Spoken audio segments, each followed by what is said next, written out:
Et bien salut à tous, aujourd'hui on se retrouve pour une nouvelle vidéo un petit peu différente. Cette fois-ci on va parler des accessoires, donc quels accessoires vous pouvez acheter avec votre Phantom 3, lesquels sont les plus utiles, lesquels sont un peu moins utiles on va dire.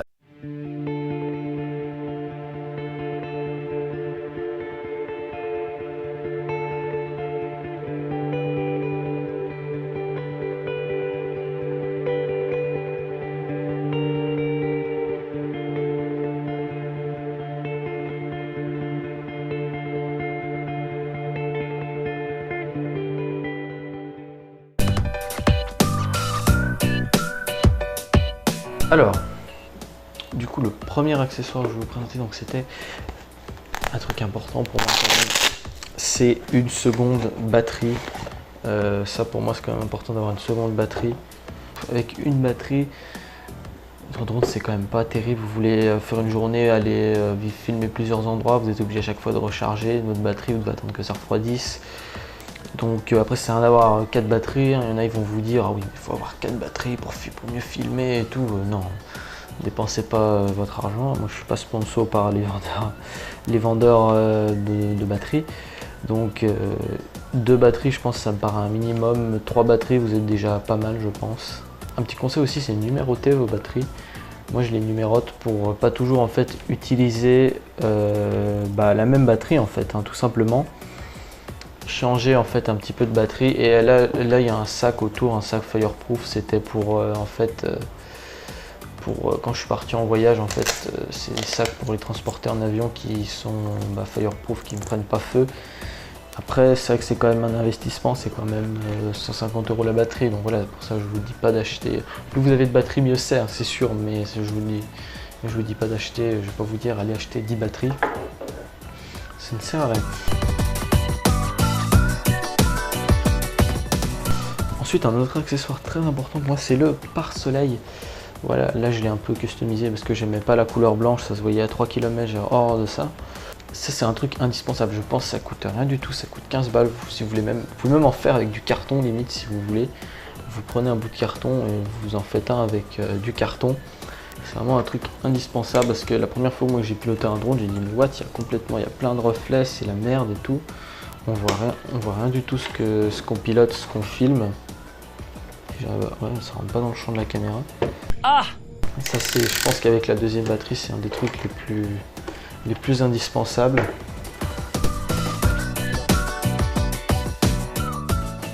Ensuite, un des autres trucs indispensables, je pense, c'est les filtres. Et ceux-ci, les Neewer, voilà, c'est des filtres à 15 balles. C'est vraiment pas du tout du haut de gamme, mais pour le prix, franchement ça a pas mal amélioré la qualité de mes vidéos. Alors dedans vous avez un filtre, alors j'en ai un qui est sur le drone, bougez pas. A few moments later. Du coup ça se place comme ça là, vous voyez, là vous avez un ND8 qui est dessus. Vous voyez, en fait faut dévisser, c'est assez dur à dévisser, je vous conseille de prendre un petit élastique en fait. Je mettrai tous les liens dans la description. Et en fait, si j'arrive à ouvrir la boîte, vous avez plusieurs filtres. Donc là, j'ai remis le filtre UV de base de la caméra dans la boîte. Et dedans, vous avez un filtre PL. Donc pour ceux qui ne connaissent pas, le filtre PL, c'est pour enlever... je vous montrerai plutôt cette caméra-là, on verra peut-être mieux. Le filtre PL, c'est pour enlever en fait les reflets, surtout au-dessus de l'eau, les reflets du soleil. Et les filtres ND c'est pour couper les arrêts de lumière, pour en fait, par exemple vous avez une zone très blanche sur une plage ou un bâtiment blanc, on a un ND4, ça va jusqu'à ND64. Plus vous avez de soleil en fait, plus vous allez mettre un ND important. Dans une petite boîte comme ça, je vous conseille vraiment les Neewer là, il y aura les liens de toute façon, si j'arrive à tout retrouver dans la description. Un autre accessoire qui est pas indispensable mais que j'aime bien quand même avoir sur moi, c'est les protège-hélices. Ça, les protège-hélices donc voilà, qui permettent en fait tout simplement de pas que vos hélices touchent un mur ou pour les atterrissages en pente. Si votre drone, vous savez que votre drone va basculer, au moins il y a ça qui le protège. En fait ceux-là, comment ils marchent, c'est pas les Comment il marche? C'est pas les DJI, vous avez des adaptateurs. Parce que les DJI, vous les vissez directement en dessous, ici, pour les DJI. Et en fait, du coup, vous pouvez pas les enlever après. Enfin, si, en dévissant tout, mais c'est emmerdant pour le transport. Et puis même de les avoir tout le temps dans des endroits où c'est pas forcément nécessaire, voilà. Tandis que là, vous avez juste des adaptateurs que vous vissez une fois et après vous laissez les adaptateurs constamment. Vous devez quand même laisser les adaptateurs, mais vous pouvez, je sais pas quelle marque fait ça du tout, et vous pouvez en fait après prendre votre protégé-lisse tout simplement et en une seconde, c'est voilà, c'est mis en place. Vous avez aussi avec les vis qui sont fournis là et une petite corde qui permet en fait de passer dans les trous là. Je viens de vous montrer. Et qui permet en fait de vraiment faire tout le tour pour vraiment protéger, qu'il n'y ait plus l'espace entre les deux protégés lisses, notamment à cause des arbres ou c'est pour pas qu'ils se prennent un arbre ou un poteau.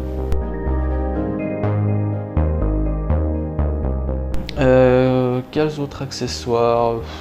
Ça aussi c'est un truc que j'avais acheté pour mon Phantom 3 4K qui permet d'augmenter la portée, mais comme j'ai revendu le Phantom 3 4K, je l'ai gardé, mais du coup je l'utilise pas vraiment parce que le Phantom 3 Pro a largement une assez bonne portée. Je peux pas vous dire si ça marche ou pas personnellement.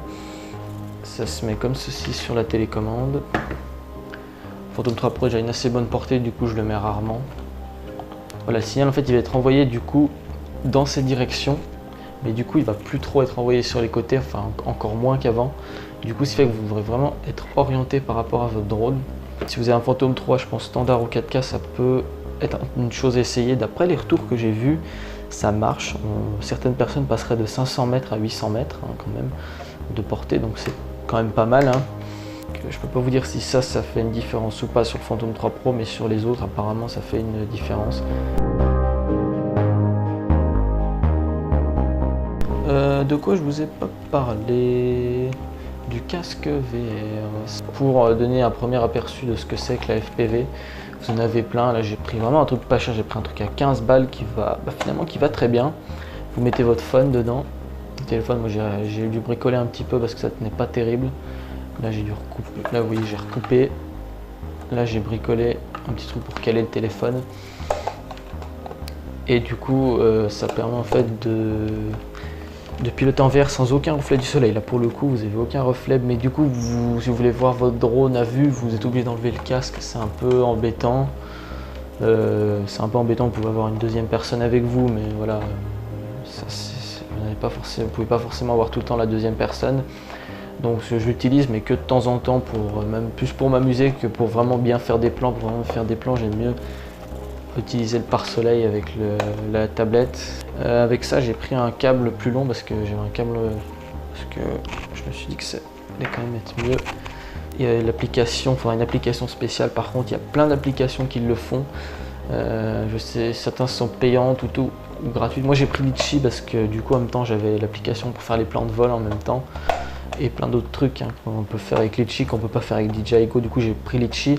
Comme quoi, avant d'acheter des Fat Shark ou des DJI Goggle, vous pouvez essayer ça. Et ça donne une très bonne approche pour un moindre coût, parce que c'est quand même 600 € les DJI Goggle. Fat Shark, ça doit être 400 à peu près. Donc voilà.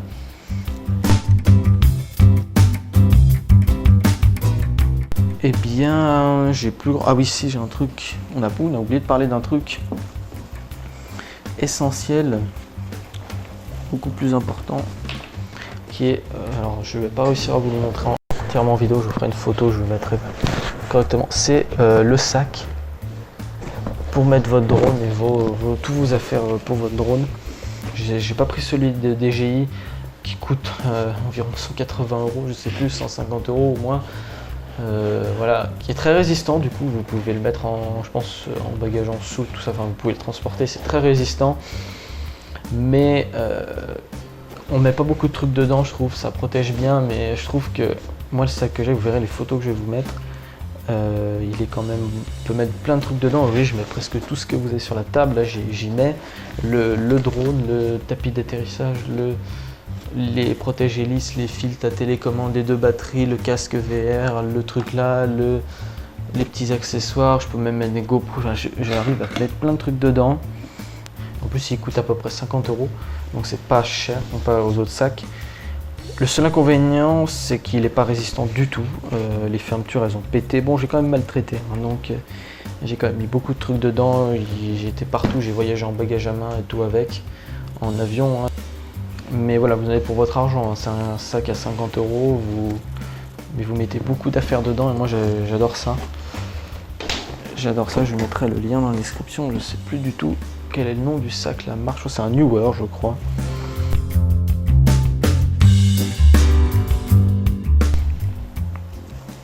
Ensuite vous avez un autre truc qui pour moi paraissait ridicule, ça me paraissait ridicule, c'est le tapis d'atterrissage. Et quand vous avez des hautes herbes, quand vous avez surtout au prix de la caméra, vous aurez une vidéo là qui va passer où vous voyez vous verrez la gimbal comment elle se fait maltraiter dans les hautes herbes, bah vous dites qu'un tapis d'atterrissage rigide ça serait bien. Vous avez en fait un côté orange et un côté noir. Un côté noir, je vous conseille vraiment de prendre celui qui a le côté noir, c'est quand même plus discret d'avoir un tapis noir. On verra moins à 3 km sur les vidéos ou les trucs comme ça. Vous avez un côté orange si jamais vous êtes dans un endroit où il y a du monde, pour que les gens fassent attention à votre drone, hein, si jamais ça m'est arrivé une fois. C'est fourni avec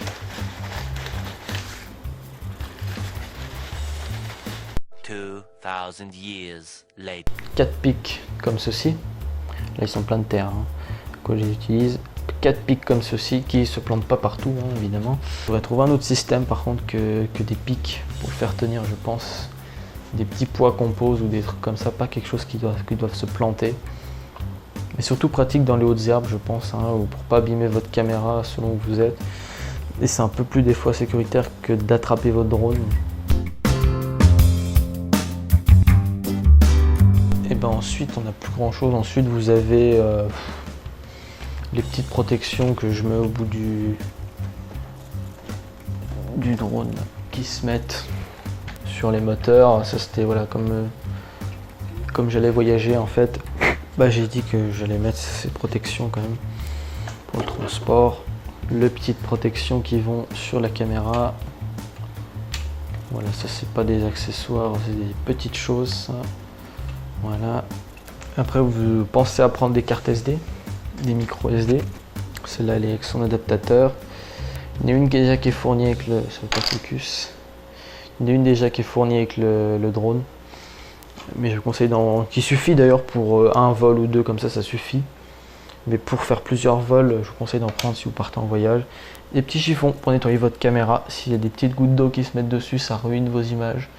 Petits chiffons à lunettes pour nettoyer votre caméra, ça c'est important, toujours en avoir ça. Je pense que vous en trouvez, je pense que c'est facile à s'en trouver ça. Et bien on arrive au terme de cette vidéo, je crois bien. J'espère que ça vous donne des idées, donc voilà, moi je vous dis à la prochaine. Et puis voilà, allez, salut!